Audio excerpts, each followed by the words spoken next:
Hello! Welcome to D3K's little chef channel. இனிய தீபாவளி நல்வாழ்த்துக்கள். இன்னைக்கு வந்து திவாலி சீரிஸ் பார்க்கலாம். Sweet recipes. ஃபஸ்ட்டு நம்ம பாதுஷா எப்படி பண்ணலான்னு பார்க்கலாம். அதுக்கு ஒரு பவுலில் 1½ கப் அளவுக்கு மைதா மாவு வந்து ஆட் பண்ணிக்கலாம். 1½ கப் மைதா மாவுக்கு கரெக்டாக மீடியம் சைஸில் பாதுஷா வந்து 10 to 11 பீசஸ் கிடைக்கும். அதோட 1/4 டீஸ்பூன் அளவுக்கு நம்ம உப்பு ஆட் பண்ணிக்கலாம். அதோட அரை டீஸ்பூன் அளவுக்கு பேக்கிங் சோடா வந்து ஆட் பண்ணிக்கலாம். ஸோ தட் நமக்கு நல்லா பாதுஷா வந்து நல்லா சாஃப்டாகவும் அண்ட் கிறிஸ்பியாகவும் இருக்கும் வெளியே. இப்போ வந்து ஒரு வாட்டி நல்லா கலந்து விட்டுக்கலாம். க்ரம்பிள் பண்ணி மிக்ஸ் பண்ணி எடுத்துக்கலாம். மிக்ஸ் பண்ணதுக்கப்புறமா 2 டேபிள் ஸ்பூன் அளவுக்கு நெய் வந்து ஆட் பண்ணிக்கலாம். நீங்கள் மெல்டட் பட்டர் கூட ஆட் பண்ணிக்கலாம். பட் ஆயில் வந்து நம்ம சேர்க்க வேண்டாம். பட்டர் ஆர் கீ மட்டும் ஆட் பண்ணிவிட்டு அதோட 2 டேபிள் ஸ்பூன் அளவுக்கு கெட்டியான தயிர் வந்து நம்ம ஆட் பண்ணிக்கலாம். புளிக்காத தயிர் ஆட் பண்ணிக்கோங்க. ஆட் பண்ணிவிட்டு நல்லா மிக்ஸ் பண்ணி எடுத்துக்கலாம். நெய் அண்ட் தயிரோடு சேர்த்து மாவில் வந்து நல்லா மிக்ஸ் பண்ணி எடுத்துக்கலாம். நெய் அண்ட் தயிர் நம்ம ஆட் பண்ணும்போது மாவு வந்து நல்ல சாஃப்டாக இருக்கும். அட் த சேம் டைம் நல்ல லேயராகவும் இருக்கும் நமக்கு பாதுஷா போட்டு பொரிக்கிறச்சு. ஸோ இதை ஸ்கிப் பண்ணாமல் ஆட் பண்ணிக்கோங்க. அதுக்கப்புறமா அரை கப் அளவுக்கு தண்ணி வந்து நம்ம ஆட் பண்ணிக்கலாம்.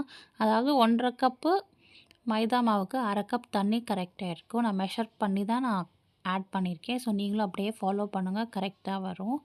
இப்போ நல்லா தெளித்து நம்ம மிக்ஸ் பண்ணி எடுத்துக்கலாம். இந்த மாவு பார்த்திங்கன்னா ரொம்ப சாஃப்டாக இருக்கணும். அந்த மாதிரி பிசைஞ்சிக்கோங்க. சப்பாத்தி மாவு மாதிரி ரொம்ப ஹார்டாக நம்ம பிசைய வேண்டாம். இப்போ நீங்கள் இப்படி ஓப்பன் பண்ணி பார்க்கும்போது அப்படியே லேயராக வரணும். அதுதான் டெக்ஸ்சர். சாஃப்டாக நல்லா பிசைஞ்சிட்டு ஒரு துணி போட்டு மூடி வச்சிடலாம். மூடி வச்சுட்டு மினிமம் 15 to 20 மினிட்ஸ் நல்லா ஊறட்டும். அதுக்குள்ளே நம்ம ஒரு சுகர் சிரப் வந்து ரெடி பண்ணி எடுத்துக்கலாம். அதுக்கு ஒரு பேனில் வந்து 1½ கப் அளவுக்கு சர்க்கரை வந்து ஆட் பண்ணிக்கலாம். ஆட் பண்ணிவிட்டு அதோட 1 கப் அளவுக்கு தண்ணி வந்து ஆட் பண்ணிக்கலாம்.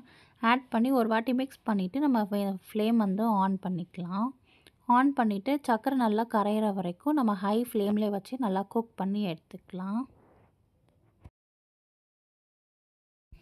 இதோட பதம் பார்த்திங்கன்னா 1 ஸ்ட்ரிங் கன்சிஸ்டன்சின்னு சொல்லுவாங்க இல்லையா, ஒரு கம்பி பதம். அது வரைக்கும் நம்ம குக் பண்ணணும்.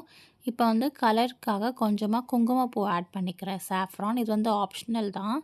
அதோட வாசனைக்காக கொஞ்சமாக ஏலக்காய் தூள் வந்து ஆட் பண்ணிக்கிறேன்.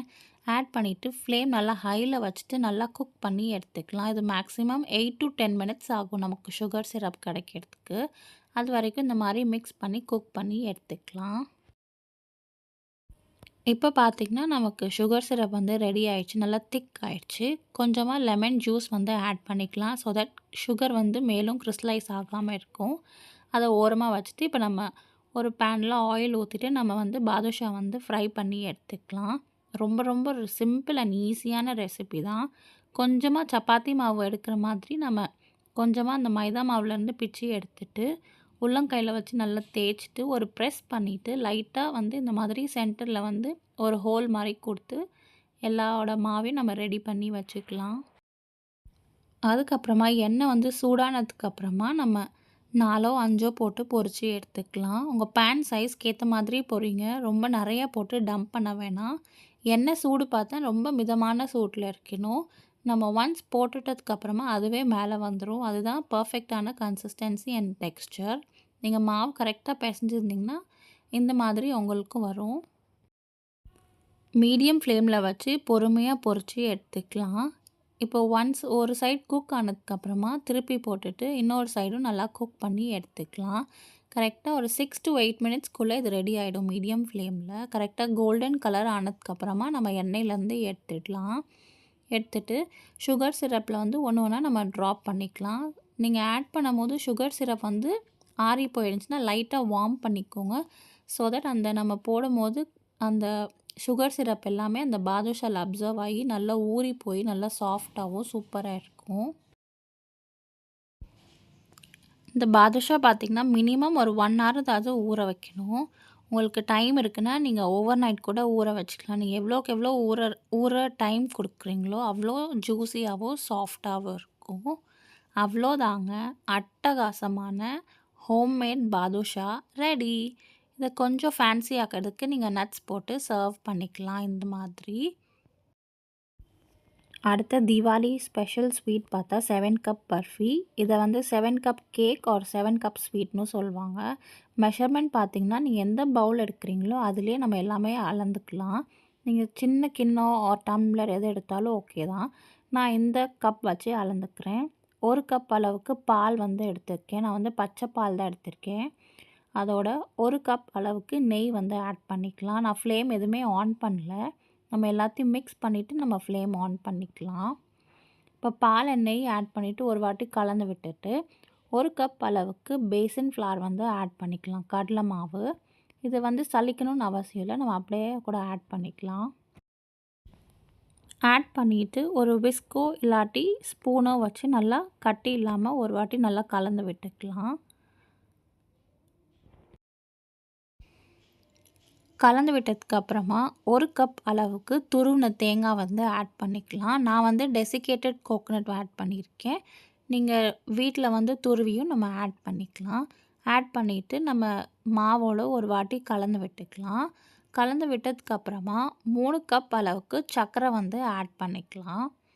உங்களுக்கு இனிப்பு ஜாஸ்தியாக வேணும் அப்படின்னா நீங்கள் 3.25லேருந்து 3.5 கப் அளவுக்கு சர்க்கரை ஆட் பண்ணிக்கலாம். பட் எனக்கு இதுவே கரெக்டாக இருந்துச்சு. ஸோ தட் டேஸ்ட் வந்து ரொம்ப ஸ்வீட்டாகவும் இல்லாமல் திகட்டாகவும் இல்லாமல் கரெக்டாக இருக்கும். இப்போ சர்க்கரை ஆட் பண்ணிவிட்டு நல்லா மிக்ஸ் பண்ணி எடுத்துக்கலாம். இப்போ பார்த்திங்கன்னா எல்லாம் மிக்ஸ் ஆகிடுச்சு. இந்த டைமில் தான் நான் ஃப்ளேம் வந்து ஆன் பண்ணுறேன். ஆன் பண்ணிவிட்டு 35 to 40 மினிட்ஸ் ஆகும் நமக்கு பர்ஃபி ரெடி ஆகிறதுக்கு. ஃபஸ்ட்டு ஹை ஃப்ளேமில் வச்சு ஒரு 2 மினிட்ஸ்க்கு நல்லா குக் பண்ணி எடுத்துக்கோங்க. கை விடாமல் கிளறணும். அடி பிடிச்சிருச்சுன்னா டேஸ்ட்டு நல்லா இருக்காது. ஸோ கொஞ்சம் உங்கள் கைக்கு வந்து வேலையாக தான் இருக்கும். பட் டேஸ்ட் வந்து சூப்பராக இருக்கும். நீங்கள் விடாமல் இந்த மாதிரி கிளறி விட்டுட்டே இருங்க. ஒன்ஸ் நம்ம சுகர் எல்லாம் மெல்ட் ஆனதுக்கப்புறமா அதிலே லைட்டாக தண்ணி விட ஆரம்பிக்கும். அண்ட் டக்குன்னு இறுக ஆரம்பிச்சிரும். ஒன்ஸ் இந்த மாதிரி கொதிக்க ஆரம்பித்ததுக்கப்புறமா நம்ம ஃப்ளேம் வந்து மீடியமில் வச்சுட்டு கை விடாமல் நம்ம கிண்டிகிட்டே இருக்கலாம். நம்ம எவ்வளோக்கு எவ்வளோ கிண்டிட்டு டைட் ஆக்குறோமோ அந்த அளவுக்கு பர்ஃபி வந்து பர்ஃபெக்டாக வரும். ரொம்ப மினிமலான இன்க்ரீடியன்ட்ஸ் தான். பட் டேஸ்ட்டு சூப்பராக இருக்கும். இதை மைசூர் பாக்குன்னு சொல்ல முடியாது. At the same time coconut பர்ஃபியும் சொல்லாமல் டேஸ்ட் வந்து சூப்பராக இருந்துச்சு. கரெக்டாக 35 மினிட்ஸ் ஆச்சு எனக்கு இந்த மாதிரி டைட் ஆகிறதுக்கு. பதம் பார்த்திங்கன்னா இப்படி ஸ்பூன்லேருந்து நம்ம ஊற்றும் போது அப்படியே ஃப்ளோயிங் கன்சிஸ்டன்சியில் இருக்கணும். அப்போ நம்ம ஃப்ளேம் வந்து ஆஃப் பண்ணிவிட்டு ஒரு மோல்டில் வந்து நெய் தடவிக்கலாம். மோல்ட் ஆர் பிளேட் எதுலனாலும் தடவிட்டு நம்ம ஆல்ரெடி மிக்ஸ் பண்ணி வச்சுருக்க மிக்ஸ்டரை வந்து ஆட் பண்ணிவிட்டு ஒரு ஸ்பூன் வச்சு நல்லா லெவல் பண்ணி எடுத்துக்கலாம். இது வந்து நீங்கள் கிளறின உடனே பிளேட் பண்ணணுன்ட்டுலாம் இல்லை. மைசூர் பாக் மாதிரி கிடையாது. நீங்கள் பொறுமையாக கூட நீங்கள் பண்ணிக்கலாம். ஒன்றும் பிரச்சனை இல்லை. இது அப்படியே நம்ம ஒரு நாளுக்கு வந்து டிஸ்டர்ப் பண்ணாமல் அப்படியே மூடி வச்சிடலாம். அப்போ தான் அந்த பஃபி டெக்ஸ்சருக்கு சூப்பராக இருக்கும். நான் கரெக்டாக 24 ஹவர்ஸ் கழித்து சைட்ஸில் எல்லாத்தையும் கட் பண்ணிவிட்டு நான் வந்து இப்போ பீஸ் போட்டு காட்டுறேன். உங்களுக்கு டைம் இல்லை அப்படின்னா ஒரு 4 to 5 ஹவர்ஸ் ஆச்சும் நீங்கள் வெளியே வச்சுருங்க. இல்லாட்டி உங்களுக்கு கன்சிஸ்டன்சி வந்து கரெக்டாக கிடைக்காது. ஒரு நல்லா கத்தி அந்த மாதிரி ஷார்ப் பண்ணிவிட்டு உங்கள் டிசையர்ட் ஷேப்க்கு நம்ம கட் பண்ணி எடுத்துக்கலாம். நீங்கள் ஒரு நாள் விட்டிங்கன்னா இந்த டெக்ஸ்டர் கரெக்டாக வரும். சப்போஸ் உங்களுக்கு ரொம்ப தண்ணியாக இருக்க மாதிரி இருக்குது அப்படின்னா ஒரு சின்ன டிப் சொல்கிறேன். ஃப்ரிட்ஜில் வந்து ஒரு 2 ஹவர்ஸ் செட் பண்ணிவிட்டு நீங்கள் கட் பண்ணிக்கோங்க. டெக்ஸ்டர் வந்து பர்ஃபெக்டாக இருக்கும். அவ்வளோதாங்க, அட்டகாசமான 7 கப் பர்ஃபியும் ரெடி. அடுத்து ஒரு சூப்பரான தீபாவளி ஸ்பெஷல் ரெசிபி பார்க்கலாம். அதிரசம். இது இல்லாமல் தீபாவளியே இல்லை. நான் வந்து எந்த ஒரு பாகு கன்சிஸ்டன்சி இல்லாமல் சிம்பிளாக பண்ணி காட்டுறேன். அதுக்கு 1 கப் அளவுக்கு தண்ணி ஊற்றிக்கலாம். ஊற்றிட்டு 3/4 கப் அளவுக்கு வெல்லம் வந்து ஆட் பண்ணிக்கலாம். நான் வந்து இன்றைக்கி பவுடர்ட் ஜாகரி தான் ஆட் பண்ணிக்கிறேன். நீங்கள் முழு வெல்லத்தை கூட தட்டிட்டு மெஷர் பண்ணிவிட்டு நம்ம ஆட் பண்ணிக்கலாம். ஆட் பண்ணிவிட்டு 2 டேபிள் ஸ்பூன் அளவுக்கு எண்ணெய் ஆட் பண்ணிக்கோங்க. ஆட் பண்ணிவிட்டு நம்ம ஆட் பண்ண தண்ணி வந்து கொஞ்சமாக குறையணும். குறைஞ்சி நல்லா நுர வர வரைக்கும் நம்ம வெயிட் பண்ணலாம். இப்போ வெல்லம்லாம் நல்லா கரைஞ்சி லைட்டாக கொதிக்க ஆரம்பிச்சிருக்கு. இந்த ஸ்டேஜில் 1 டீஸ்பூன் அளவுக்கு ஏலக்காய் பவுடர் வந்து ஆட் பண்ணிக்கலாம் வாசனைக்காக. ஆட் பண்ணிவிட்டு ஹை ஃப்ளேமில் ஒரு 6 to 8 மினிட்ஸ் நீங்கள் விட்டால் இந்த மாதிரி நுர வந்திருக்கும் நமக்கு. இதுதான் பர்ஃபெக்ட் டெக்ஸ்சர். இந்த டைமில் நம்ம ஃப்ளேம் வந்து ரொம்ப லோ பண்ணிவிட்டு 1 கப் அளவுக்கு அரிசி மாவு வந்து ஆட் பண்ணிக்கலாம். நான் வந்து ஆல்ரெடி வீட்டில் வந்து அரைச்சி வச்சுருக்க அரிசி மாவு தான் நான் ஆட் பண்ணியிருக்கேன்.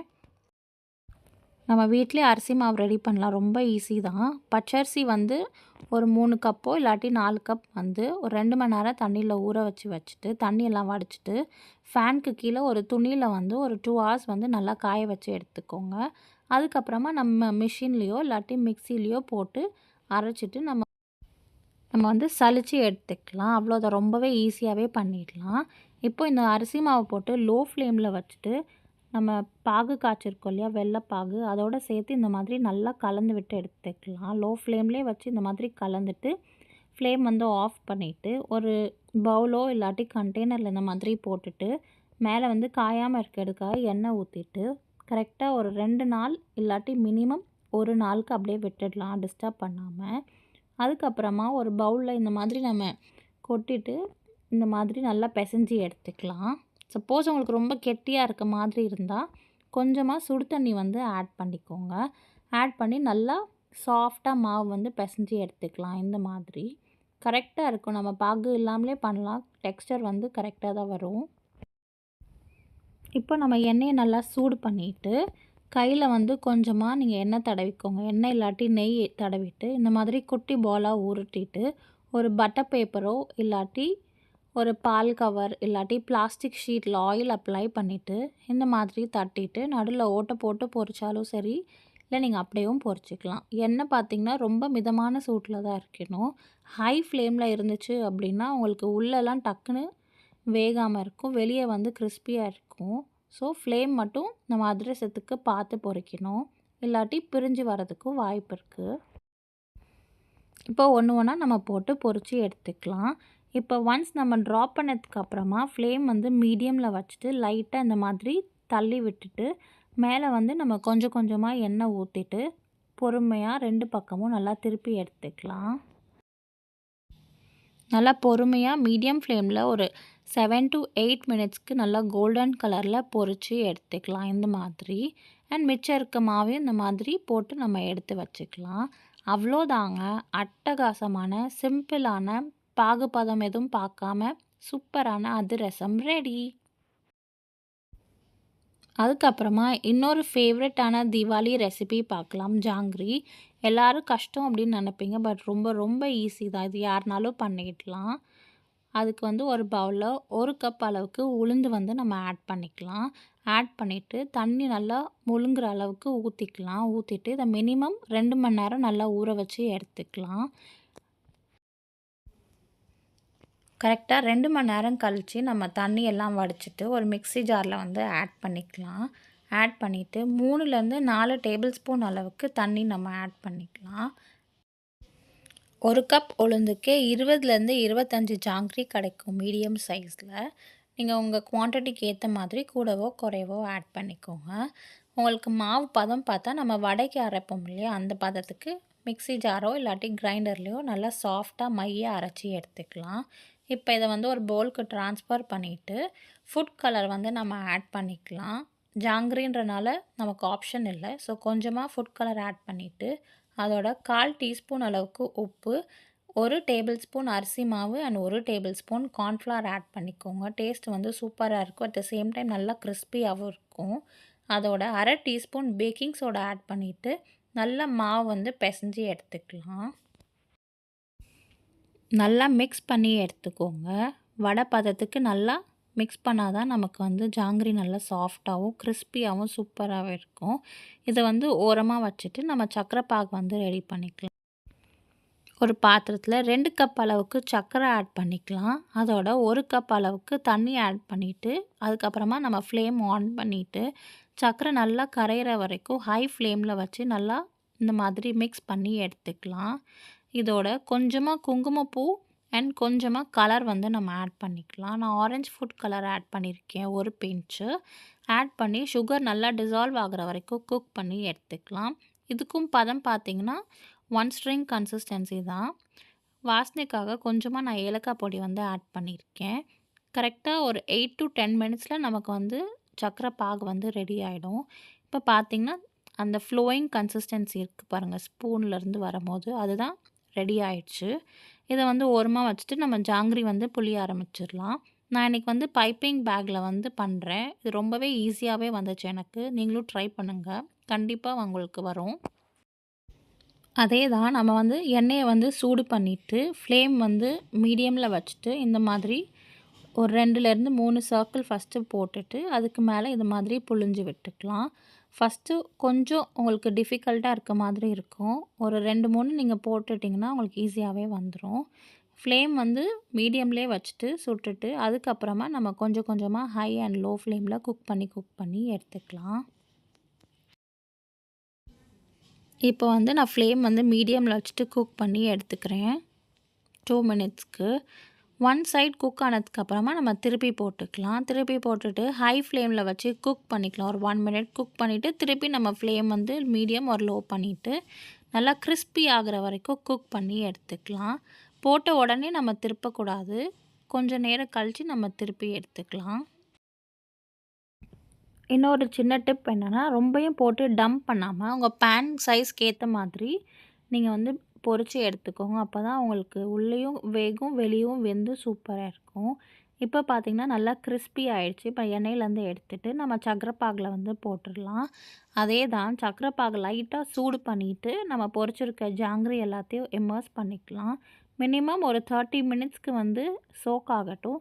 அப்போ தான் அந்த கிறிஸ்பினஸோட நம்ம சுகர் சிரப்பும் அந்த ஜாங்கிரியில் நல்லா இறங்கி நல்லா ஜூஸியாகவும் ஸ்வீட்டாகவும் சூப்பராகவும் இருக்கும். அவ்வளோதாங்க, சிம்பிளான ஈஸியான தீபாவளி ஸ்பெஷல் ஜாங்கிரியும் ரெடி. சூப்பரான பாதுஷா, 7 கப் பர்ஃபி, அதிரசம் அண்ட் ஜாங்கிரி இந்த தீபாவளிக்கு ரெடி. இந்த வீடியோ உங்களுக்கு பிடிச்சிருந்துச்சுன்னா லைக் பண்ணுங்கள், ஷேர் பண்ணுங்கள், சப்ஸ்கிரைப் பண்ணுங்கள் அண்ட் கண்டிப்பாக ட்ரை பண்ணிவிட்டு கமெண்ட்டில் சொல்லுங்கள். தேங்க்யூ, பாய். இனிய தீபாவளி நல்வாழ்த்துக்கள். Have a good day.